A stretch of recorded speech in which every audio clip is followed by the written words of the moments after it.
Bismillahirrahmanirrahim.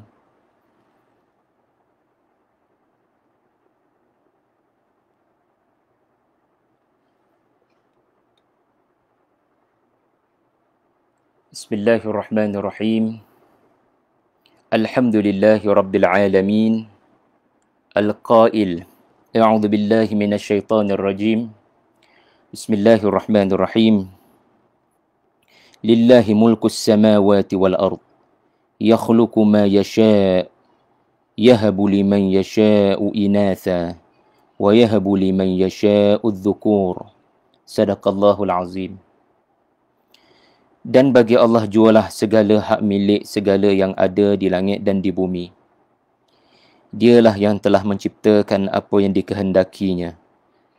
Dialah yang mengurniakan anak-anak perempuan kepada sesiapa yang dia kehendaki.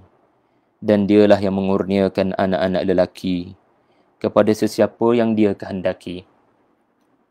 Amma ba'd, terima kasih pada seluruh para penonton yang budiman yang diberikan Allah kelapangan, tetamu Allah dalam majlis Al-Quran. Terima kasih banyak-banyak kepada pihak Masjid Nurul Jannah Meru Kelang kerana memberikan peluang, memberikan ruang dan menjadi perantara antara topik yang akan saya sampaikan dan manfaatnya kepada seluruh tetamu-tetamu Allah yang sedang menonton Facebook saya, Syahri Abdul Rahman. Ayat yang saya bacakan tadi daripada surah Mesyuarat ataupun surah Asy-Syura, surah yang ke-42, ayat yang ke-49. Dan tahukah anda apa yang kita boleh belajar daripada ayat tadi? Ayat tadi mengajar kita segala yang ada di langit dan di bumi adalah milik Allah, dan Allah berkuasa untuk memilih sesiapa daripada hamba-hambanya untuk dikurniakan daripada khazanah Allah yang sangat besar di alam ini. Dan di antara yang Allah kurniakan kepada insan-insan yang terpilih adalah memberikan anak perempuan. Jadi ayat ini menceritakan kepada kita adanya manusia-manusia bertuah yang Allah Ta'ala pilih untuk diberikan kebaikan. Barang siapa yang membaca ayat-ayat sebelumnya dan ayat-ayat selepasnya pasti mendapati antara tema penting surah ini adalah pemilihan. Individu-individu yang dipilih oleh Allah untuk diberikan kebaikan dan kemaslahatan. Sebab itulah kita akan dapati pada ayat-ayat selepasnya ada bicara mengenai manusia yang dipilih Allah untuk dikurniakan khazanah langit dan bumi, antaranya nubuwah. Wa ma kana li basharin an yukallimahu Allahu illa wahyan. Hinggalah ke akhir ayat. Iaitulah manusia yang Allah Ta'ala pilih untuk diberikan kenabian. Tetapi ayat yang saya bacakan tadi, duduknya sebelum daripada ayat mengenai adanya manusia dipilih menjadi nabi. Iaitulah ayat tadi mengenai manusia yang Allah Ta'ala pilih untuk dikurniakan kebaikan, yakni anak perempuan. Menariknya, ayat ini mendahulukan perkataan perempuan dan mengkemudiankan perkataan lelaki. Di dalam Al-Quran, kekadang yang didahulukan tidaklah menunjukkan lebih benar ataupun lebih utama daripada yang dikemudiankan. Kekadang tidak begitu. Tetapi antara hikmah yang disebut oleh para ulama kita, kerana ayat Al-Quran ini kebiasaannya ataupun kebanyakannya akan menyebut dhukuran and then barulah inathan. Sebagai contoh pada ayat selepasnya Allah Ta'ala menyebut au yuzawwijuhum dhukranan wa inathan. Lalu kenapa ayat yang menjadi fokus kita ini mendahulukan perkataan inathan? Susun atau kalimah di dalam Al-Quran tidaklah kebetulan ataupun random. Maka para ulama membahas dan membincangkan hingga kepada perkara yang sekecil ini. Iaitulah seperti apa yang dibincangkan oleh Al-Imam Burhanuddin Al-Biqai rahimahullah yang wafat pada tahun 885 Hijrah. Menariknya beliau mengatakan didahulukan perkataan kalimah anak perempuan kerana ketika surah ini diturunkan, dan kita sedia maklum surah Asy-Syura adalah surah Makkiyah, diturunkan kepada kaum yang memang memandang rendah kepada perempuan. Yang kita sedia maklum apabila dikhabarkan kepada seseorang dari kalangan mereka, orang-orang Arab di Makkah ini, bahawasanya anda telah mendapat anak perempuan, tidak ada tahniah diucapkan, bahkan takziah.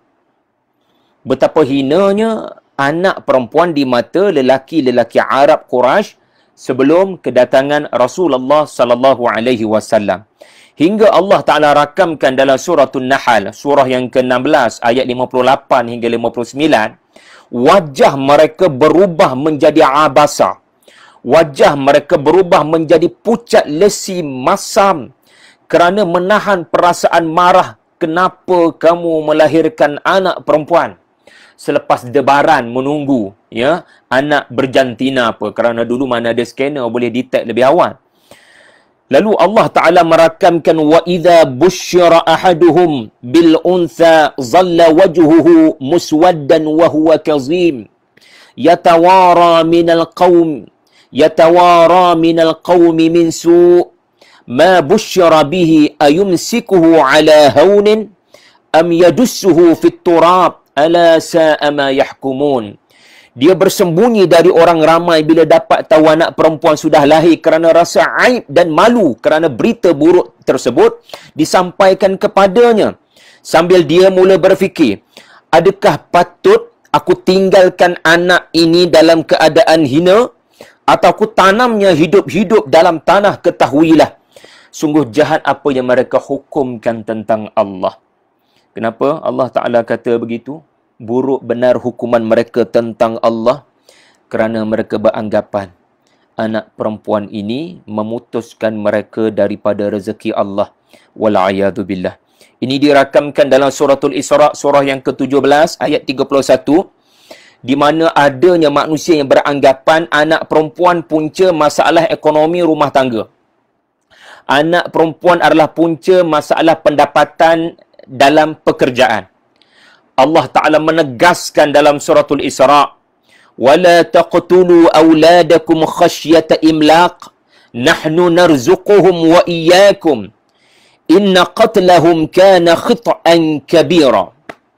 Jangan sekali-kali kamu membunuh anak-anak kamu kerana takutkan kefakiran, kerana urusan rezeki dia dan rezeki kamu adalah urusan Allah, dan membunuhnya itu adalah satu kesalahan yang sangat besar. Wa idzal mau'udatu su'ilat bi ayyi dhanbin qutilat.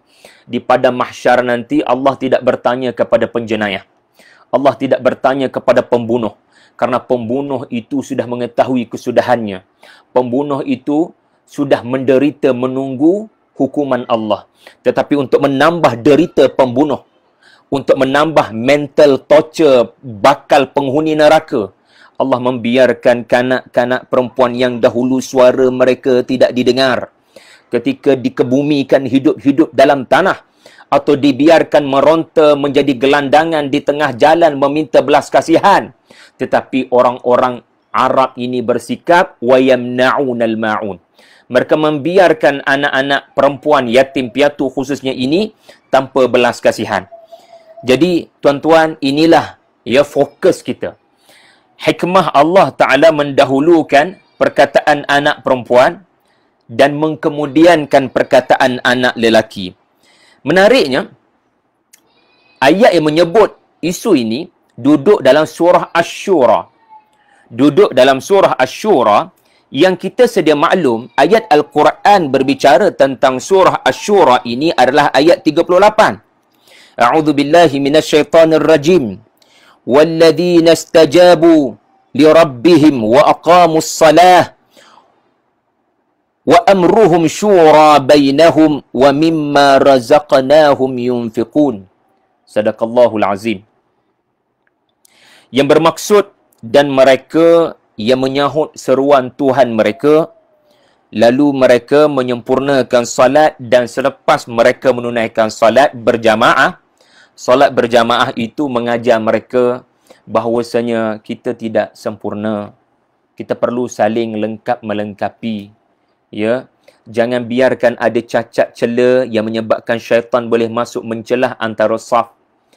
Maka semangat solat berjamaah ini melahirkan semangat untuk melakukan syura.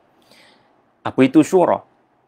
Ya, kata Abu Zuraik Al-Allamah dalam Mu'jizat nama-nama surah Al-Quran, bahwasanya nama surah ini bermakna ishtirak jama'atul mu'minin bitawassul ila ar-ra'y.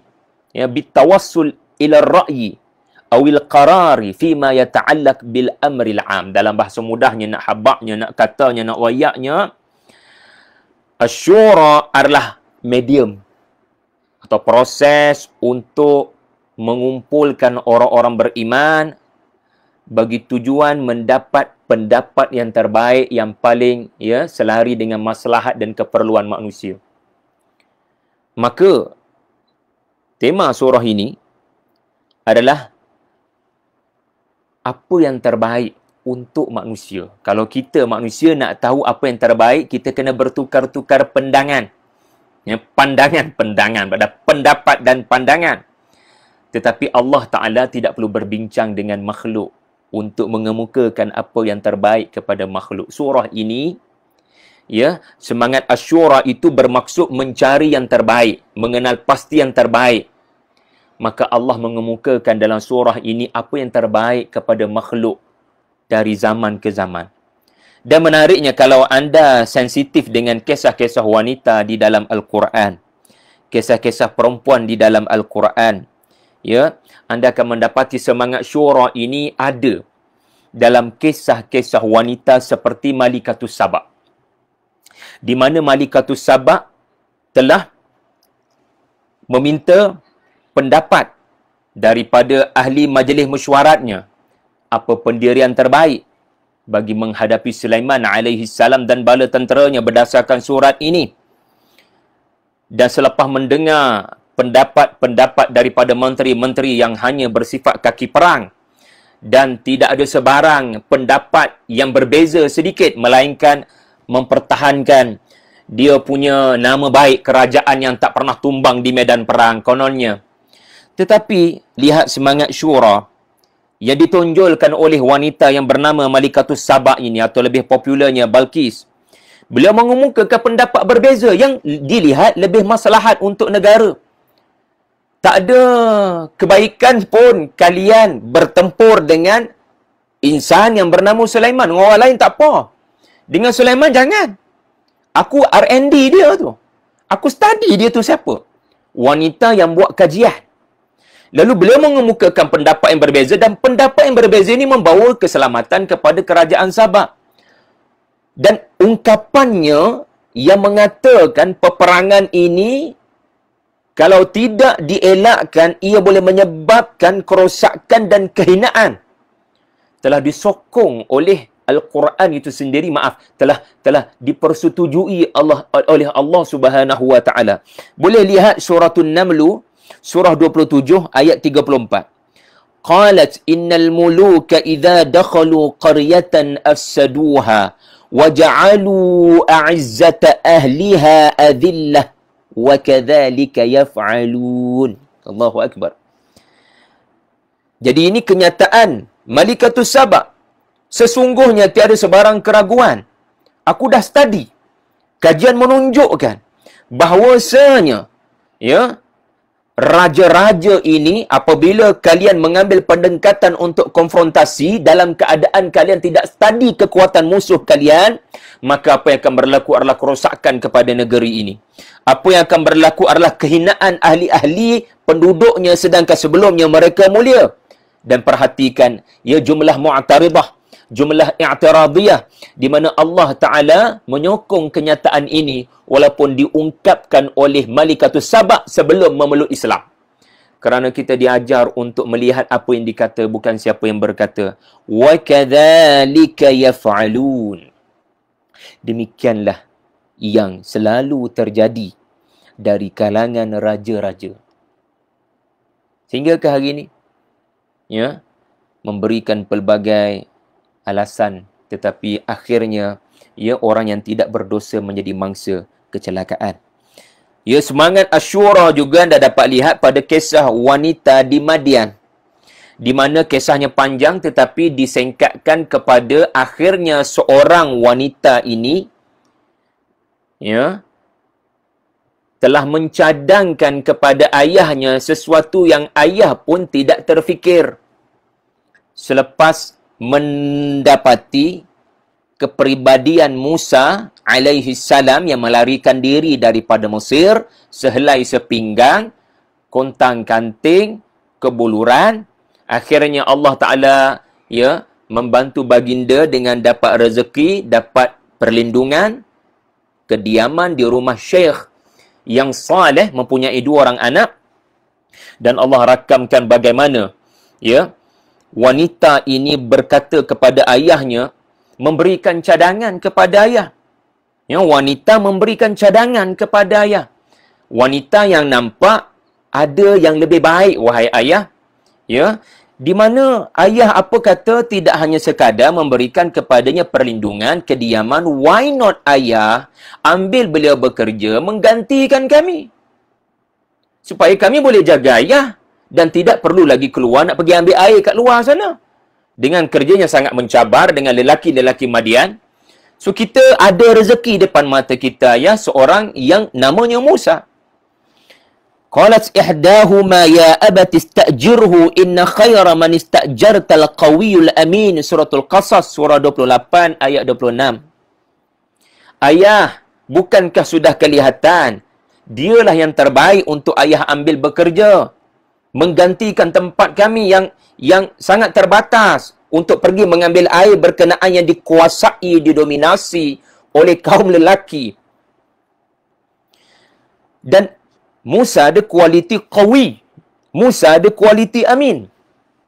So point saya adalah semangat syura yang kelihatan ada di dalam Al-Quran. Jadi kembali kepada kita punya point kita, didahulukan dalam surah Asy-Syura inathan, dan dikemudiankan perkataan dhukuran, ya, kerana antara yang disebut oleh Al-Biqai tadi adalah kerana ketika surah ini diturunkan, cara pandang lelaki-lelaki ini sangat patriarki, ya, sangat zalim kepada wanita, khususnya anak-anak perempuan. Dan yang kedua, para ulama kita menambah, kerana Allah sangat mengambil berat urusan perempuan dan lelaki.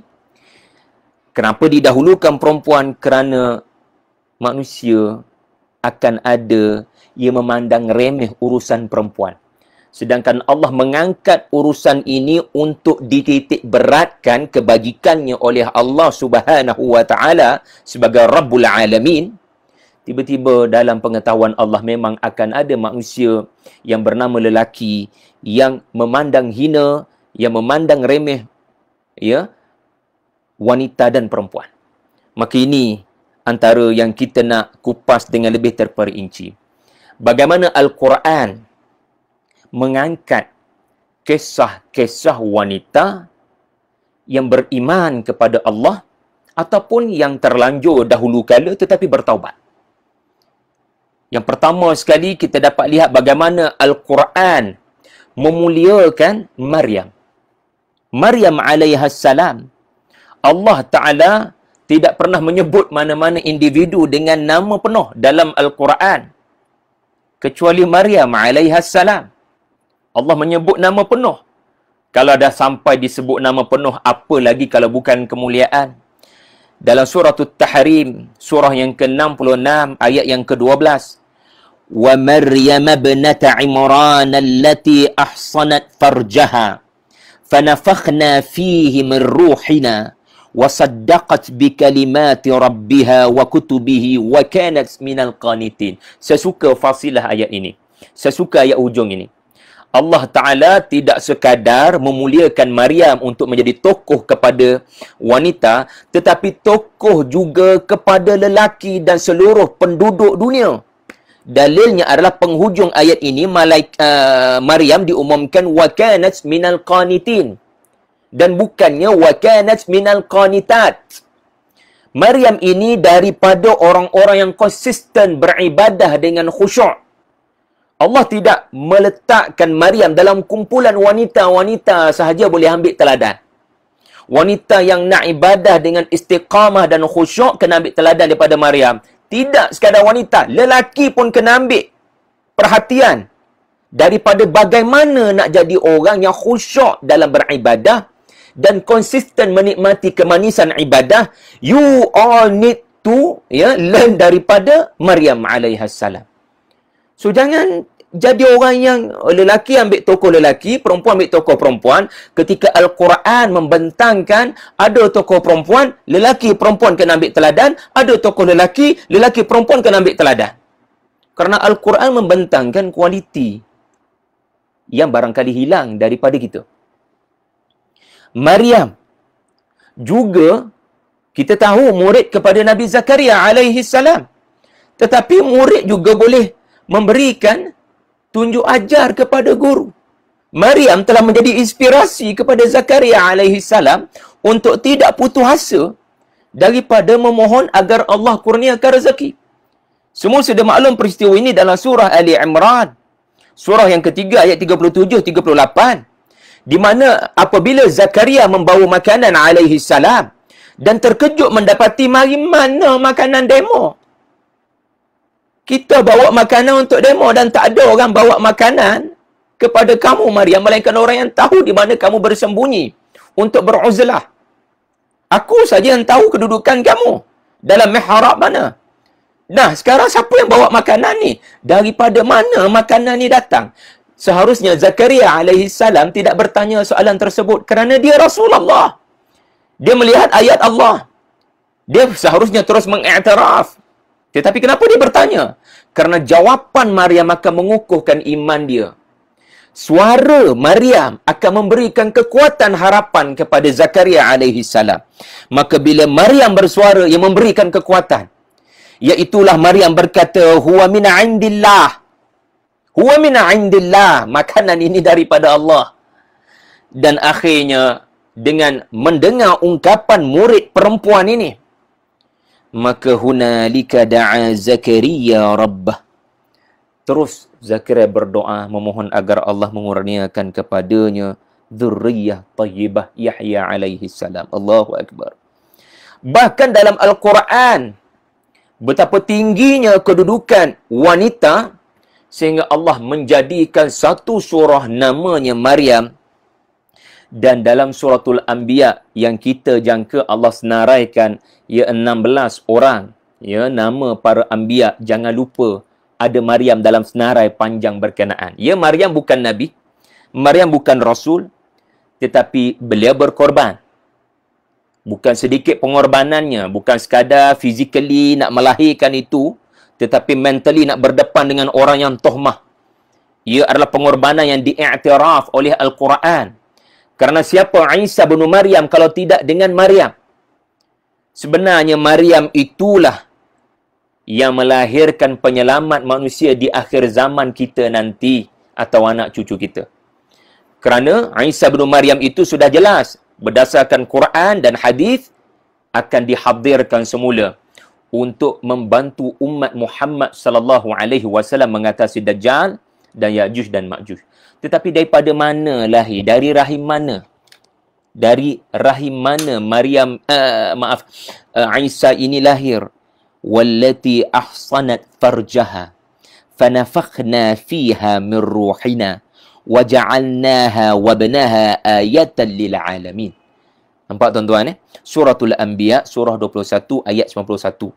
Allah Ta'ala umum senarai para anbiya yang mendapat rahmat, yang mendapat pengiktirafan. Tiba-tiba ada cerita pengiktirafan kepada seorang wanita. Jadi kita dapat lihat bagaimana ketinggian yang Allah Ta'ala beri yang juga boleh diraih oleh makhluk yang bernama perempuan dan wanita. Kemudian, yang kedua, selepas Maryam, kita cuba perhatikan kalau kita perasan di dalam Al-Quran ada surah-surah yang berbicara tentang pengurusan negara. Ada ayat-ayat yang berbicara tentang amanah pemimpin-pemimpin dalam kerajaan. Hendaklah adil bila menjatuhkan hukuman, jangan zalim. Seperti ayat A'udzubillahi minasyaitanirrajim Innallaha ya'murukum an tu'addul amanati ila ahliha wa idha hakamtum bainan nasi an tahkumu bil adli innallaha ni'imman ya'idhukum bih innallaha ni'imma ya'izukum bih innallaha kana sami'an basira. Allah Ta'ala memerintahkan kalian agar mengembalikan amanah itu kepada ahlinya. Jangan ditangkap muat, jangan diambil orang yang tidak ada kompetensi, integriti menduduki satu jawatan. Dan apabila kalian memberikan hukuman kepada manusia, berikan keadilan. Ini ayat penting berkerajaan. Ini ayat penting orang dapat kuasa. Tapi duduk dalam surah yang bermula tentang cerita perempuan diciptakan daripada sebahagian lelaki. Wanita diciptakan sebagaimana penciptaan lelaki. Surah An-Nisa, surah yang keempat, ayat 58. Dan ada banyak lagi surah-surah yang di dalamnya ada ayat-ayat pengurusan negara, tetapi dia punya starter dia punya surah itu adalah bicara tentang perempuan. Seolah-olah pemimpin yang baik kepada kerajaan dan rakyat mesti bermula daripada rumah. Mesti bermula daripada kemampuannya untuk berbakti, menghormati wanita yang paling dekat dengannya. Sama ada isterinya, bondanya, kakaknya, adiknya, anak perempuannya. Okey, seterusnya kita dapat lihat contoh yang seterusnya dalam surah di mana Allah Ta'ala memberikan gelaran kepada para sahabat. Ya, kita bila sebut sahabat, kita beri gelaran apa? Radhiyallahu anhum wa radu anhu. Dan dalam fikiran kita, kebanyakan para sahabat pastinya lelaki. Itu tidak dapat dinafikan. Ya, 100,000 lebih. Radhiyallahu anhum wa radu anhu. Ulaika hizbullah. Ala inna hizballahi humul muflihun. Ayat ini mengangkat kedudukan para sahabat yang menjadi teras kepada kekuatan kerajaan Madinah. Tapi aku terawayak dalam surah apa? Surah yang starting ayat mengenai seorang wanita mengadu kepada Allah agar mendatangkan solusi masalah rumah tangganya. Ketika dia buntu tidak mendapat pencerahan daripada Nabi SAW, iaitulah Khawlah binti Tha'labah dalam suratul Mujadilah, surah 58. Dan ayat yang dibacakan tadi, ayat 21 hingga 22, tuan-tuan. Kemudian, kalau kita lihat juga, kisah Nabi yang paling banyak di dalam Al-Quran adalah kisah Nabi Musa alaihi salam.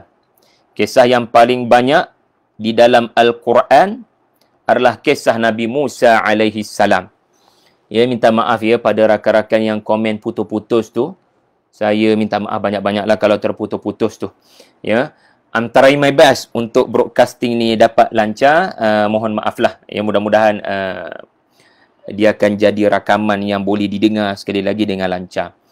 Hopefully saya boleh teruskan dan anda tidak menghadapi masalah. Perhatikan kisah Nabi Musa alaihi salam, Nabi yang paling banyak disebutkan dalam Al-Quran. Dan menjadi mentor, guru besar kepada Nabi SAW sebab paling banyak disebutkan dan paling mirip dengan sirah Nabi. Dan tidak perlu pelik dalam Mi'raj, Musa lah yang paling banyak ditemui oleh Nabi. Dan babak Musa kita tidak dapat nafikan adanya babak fizikal, kekuatan fizikal. Sebagai contoh, dalam suratul Qasas, di mana kekuatan tumbukan Musa, fawakazahu faqaba alaih. Dan Musa juga, ya, dalam surah Al-A'raf ataupun dalam surah Taha, saya pun lupa, bagaimana beliau memegang abangnya Harun apabila mendapati Bani Israel menyembah patung lembu Samiri. Dalam hadis yang sahih, bagaimana tumbukan Musa kepada Malakul Maut telah mengeluarkan mata Malakul Maut dalam rupa paras manusia. Bagaimana Musa membantu dua wanita Madian sehingga, walaupun Quran tidak ceritakan, tetapi ya, kita membayangkan bagaimana kekuatan tubuhnya, walamma balagha asyuddahu wastawa. Kerana kekuatan tubuhnya barangkali diguruni oleh lelaki-lelaki Madian. Seorang lelaki pasti kekuatannya pada fizikal. Seorang lelaki pasti menonjol kekuatannya adalah pada kekuatan fizikal. Tetapi barang diingat, Allah menyebut Musa, ketokohannya, kerasulannya, pendidikannya bermula daripada ramai wanita yang menyumbang bakti kepada pendidikan baginda. Kita nak letakkan mana nama bonda beliau dalam suratul Qasas yang menyusukan beliau, yang menyelamatkan beliau dengan wahyu daripada Allah. Kita nak letak mana cerita Asiah yang sambut baginda dan menyelamatkan baginda daripada... Kita nak letak mana kakak Musa yang kalau tidak kerana kakak Musa ini, belum tentu ibu Musa yang datang menyusu tidak diragui siapa beliau. Dan siapa lagi? Kalau bukan wanita-wanita Madian itu sendiri yang di kemudiannya menjadi isteri kepada baginda Musa alaihi salam. Jadi seorang yang terkenal dalam Quran, tetapi insan-insan di belakang ini, Quran beri pengiktirafan peranan mereka signifikan. Mereka ada function. Kakak Musa dengan kejeniusan, keberanian. Ibu Musa dengan sifat kasihan belas tetapi tawakal mengatasi segalanya. Ya, isteri Firaun yang pendek kata semua ini adalah wanita-wanita yang ada pengiktirafan dan kualiti tertentu. Allah rakam cerita mereka bukan sia-sia. Ya, memang wanita perempuan ada kelemahan. Dalam Al-Quran ada cerita-cerita wanita yang menggoda Yusuf alaihi salam. Tetapi baca surah itu sampai habis. Jangan baca sekerat petik-petik lalu memberikan label yang tidak baik kepada Imra'atul Aziz, hinggakan Al-Quran tidak pun menyebut nama Zulaikha. Hingga kerana Al-Quran tidak pun memberikan nama. Kerana memelihara wanita berkenaan daripada diaibkan sebagai penggoda. Kerana benda-benda jahat ni jangan duk sebut nama orang tu. Melainkan dia memang orang yang sudah berbangga dengan dosa ataupun dalam kategori fasik. Untuk teladan anak-anak kita agak jauh lah daripada orang tu. Tetapi asas yang diletakkan adalah Al-Quran tidak menyebut nama Zulaikha kerana kita diajar untuk jangan tidak bersangka baik. Yang satu hari nanti orang yang kamu aibkan itu kelak menjadi lebih baik daripada kamu barangkali. Ya, memang beliau menggoda Yusuf AS. Beliau melakukan kezaliman kepada Yusuf AS. Tetapi di akhirnya insan ini melafazkan وَمَا أُبَرِّئُ نَفْسِي Inna nafsa la ammaratun bisu illa ma rahima rabbi inna rabbi ghafurur rahim. Adakah kenyataan ini sia-sia? Wal'iyadu billah. Al-Quran gazet sampai hari kiamat. Lafaz taubat dan lebih daripada itu, isteri Al-Aziz ini sedang mengajar kita hakikat nafsu dalam tubuh ini ada dua. Satu yang disebut ammarah. Satu yang diberikan Allah rahmah. Maka berjaga-jaga dengan setiap yang muncul di hadapan mata kita. Ada benda yang ammarah memerintahkan kita untuk terjebak dan berkecimpung. Wal'iyadu billah. Tetapi pilihlah nafsu yang baik. Seperti nafsu Yusuf AS. Ya, yang nafsu ni tidak boleh dibuang. Kerana itu membezakan manusia dengan malaikat. Tetapi dikawal. Yang tu yang menyebabkan syurga jadi mahal kepada orang-orang beriman. Kerana huffatil jannah bil makarih. Ya, kerana syurga itu dikelilingi oleh benda-benda yang nafsu syahwat ni tak boleh nak inline. Tak boleh nak pergi duduk sekali bersetuju. Kebanyakannya akan protes daripada dalam. Ya, jadi memang wanita ada kelemahan, perempuan ada kelemahan, menyembah matahari seperti Malikatus Sabah. Tetapi kalau kena cara didik, kalau kita ni genius, ya, kita ada kejeniusan dalam strategi dakwah, maka boleh jadi. Dan memang Al-Quran merakamkan Malikatus Sabah akhirnya melafazkan dalam surah An-Naml ayat 44, Inni zalamtu nafsi, qalat Rabbi inni zalamtu nafsi wa aslamtu ma'a Sulaiman lillahi rabbil alamin. Hari ini aku menyatakan aku telah zalim pada diriku sendiri, wahai Allah. Dan aku menyerah diri kepadamu, wahai Allah, bersama dengan Sulaiman kepadamu, Tuhan semesta alam.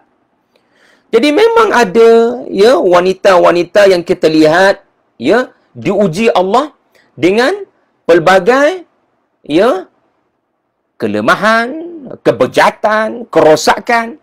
Tetapi soal baliklah kita lelaki, di mana tanggungjawab kita lakukan untuk mendidik anak-anak kita, untuk mendidik isteri kita, untuk mendidik kakak kita, untuk mendidik. Jadi setiap kita mainkan peranan, berhenti menuding jari dan berkata kaumku telah hancur. Ya, sedangkan kita tidak menjadi problem solver and be part of the solution. Jadi lebih banyak Al-Quran merakamkan ya wanita-wanita yang ada masa gelapnya, tetapi akhirnya mereka menjadi mulia kerana taubat ya, dan kerana mereka memilih ya untuk benar-benar mengiktiraf Allah Subhanahu wa taala.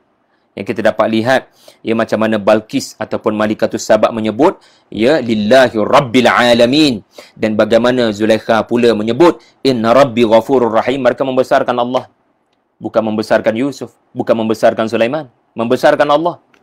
Subhanallah, iman bila jatuh dalam hati, dia menyebabkan anda tidak membesarkan kecantikan sesiapa ataupun kekuatan sesiapa punya kerajaan. Dan barangkali seorang wanita ya tertanya-tanya, banyak dalam Quran ni ayat yang memberikan motivasi pada lelaki lah ustaz. Sikit-sikit bidadari, sikit-sikit bidadari. Yang kita orang ni, perempuan ni macam mana? Kepada kalian wahai wanita, surah Fussilat surah 41 ayat 31. Apa lagi yang diperlukan kalau bukan ayat ni? Adakah anda perlukan kekuatan selain daripada ayat ini? Ayat ini sebenarnya menjelaskan bahawasanya apa sahaja wanita mahu silakan. Kalau sudah sampai ke syurga, yang penting bagi sampai dulu. Al-Quran ada sebab menyebut bidadari. Al-Quran ada sebab tidak menyebut bidadara.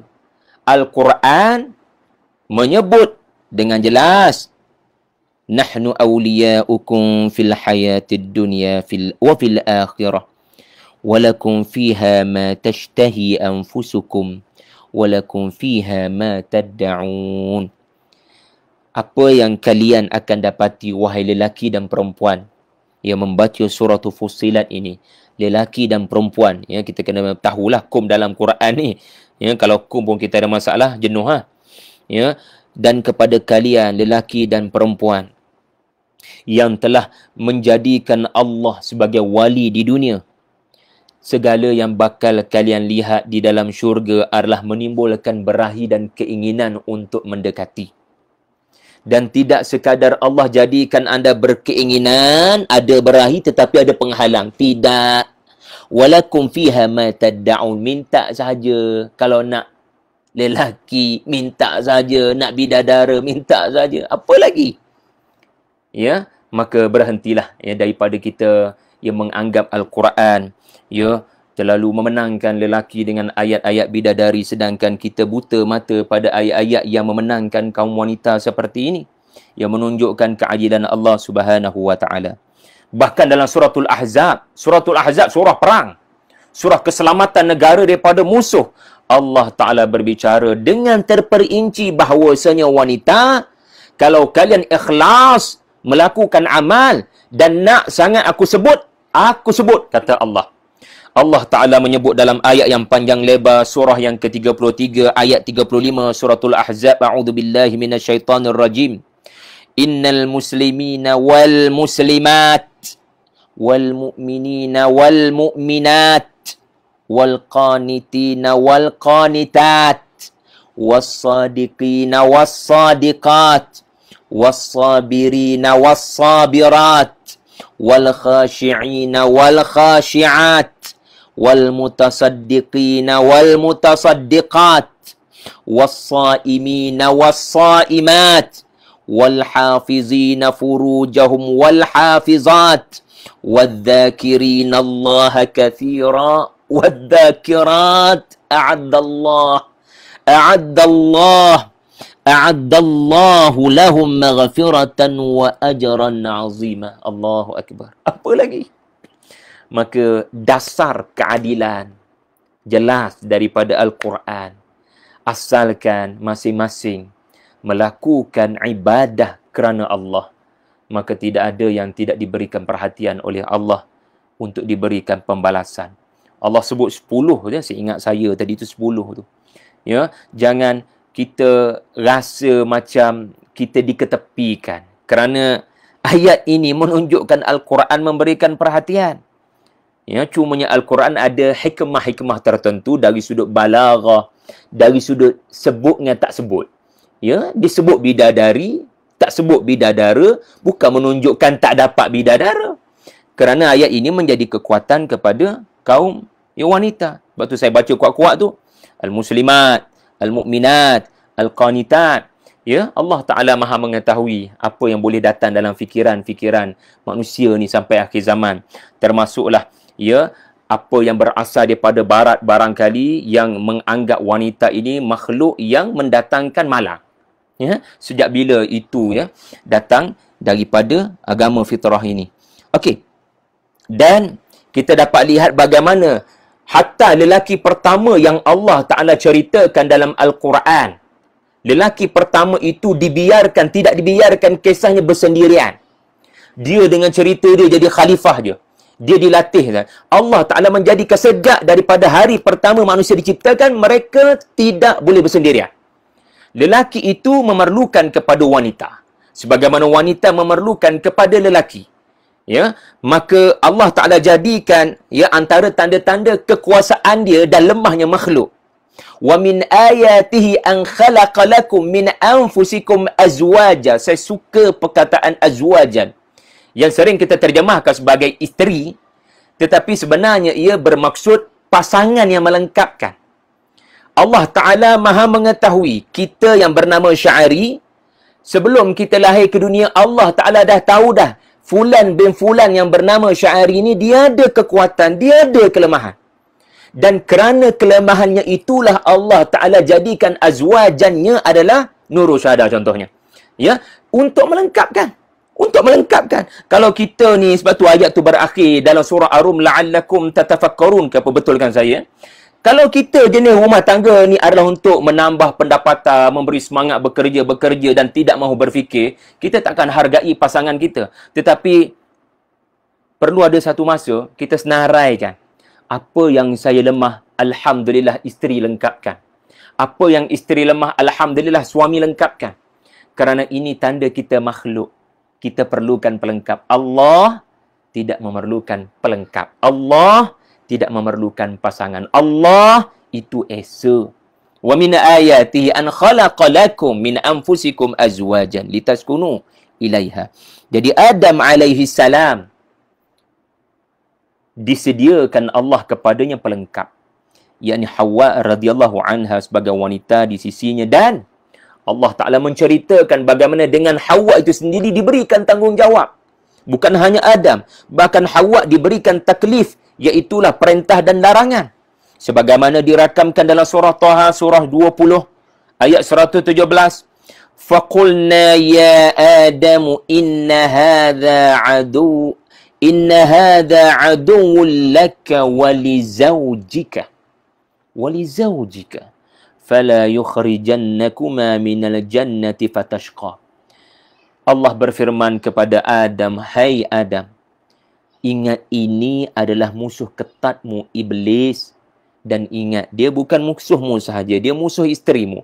Kedua-dua kalian kena faham bahawasanya ia adalah musuh yang akan memperdaya kalian. Maka jangan biarkan makhluk ini mengeluarkan kalian daripada syurga. So Allah Ta'ala memberikan perintah, memberikan larangan kepada kedua-duanya sekali. So di mana kita nak kata yang wanita itu ya terkeluar daripada proses Allah Ta'ala menyediakan mereka yang nak memakmurkan muka bumi. Ya tuan-tuan, menghormati wanita, memuliakan wanita bukan bermakna memberikan kepada mereka kebebasan sepenuhnya. Kerana dalam hal inilah kaum lelaki yang bernama suami, kaum lelaki yang bernama ayah, kaum lelaki yang bernama abang, adik, ya, mesti menjalankan tanggungjawab mendidik dengan hikmah.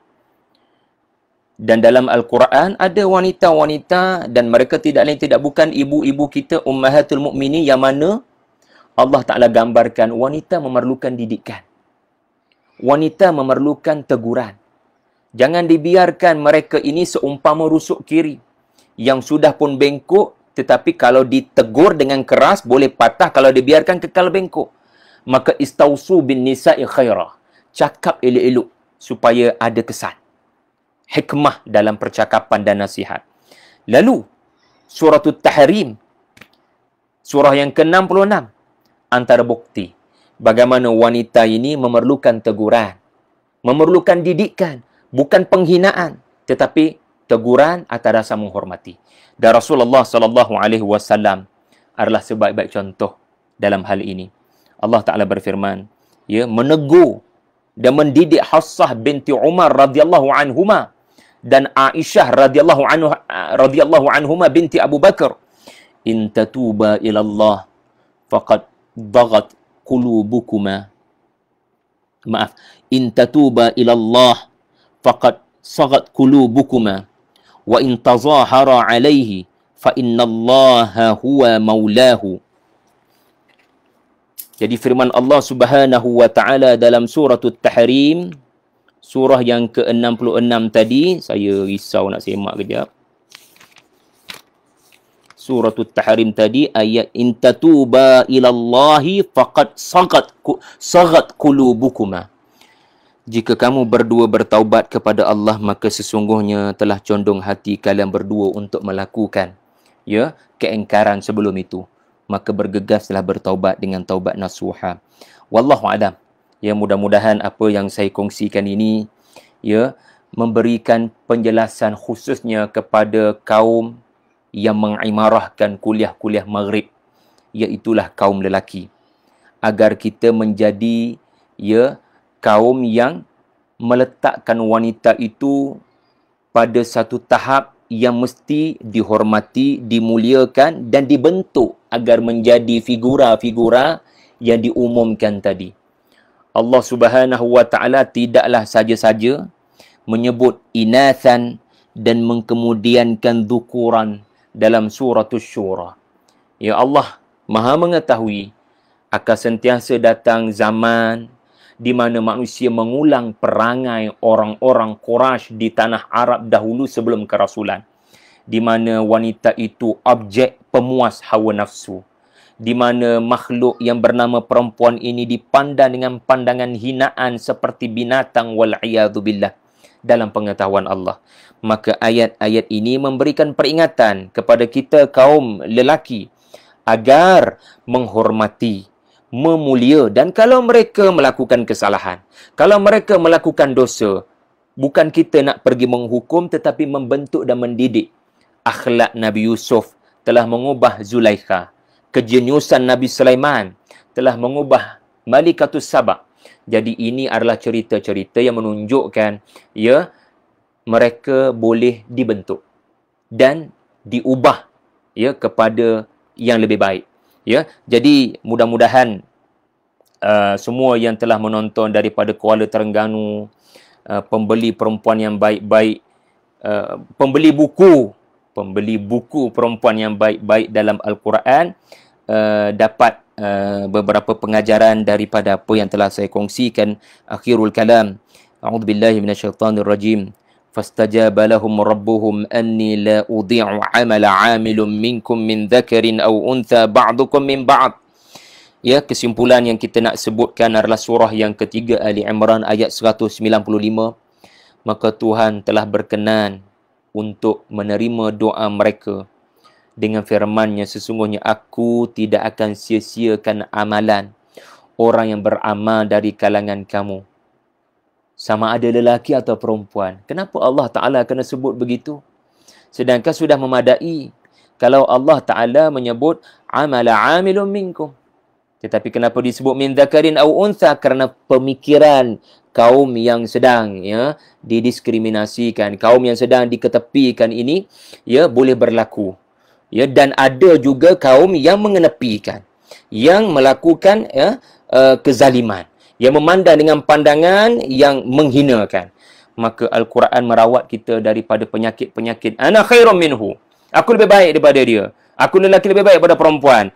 pemikiran-pemikiran ini seharusnya ya kita lunakkan, kita lenturkan dengan ayat-ayat Allah yang berbicara tentang kemuliaan wanita.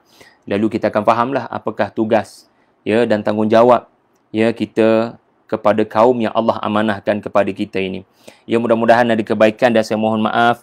Ya, sebenarnya mohon istighfar pada Allah kalau apa yang saya sampaikan ini ada kesalahan di mana-mana, kerana ia adalah proses yang sangat menggerunkan. Kita menerangkan makna kalam Allah dan belum tentu itu makna kalam Allah. Semoga Allah ampunkan saya seandainya ada kesalahan, dan semoga Allah mendatangkan guru-guru yang menegur saya seandainya ada kesilapan, dan semoga Allah memberikan rahmat kepada tuan-tuan puan-puan yang mendengar, dan ada beberapa yang mudah-mudahan dapat diamalkan dalam kehidupan. Terima kasih sekali lagi kepada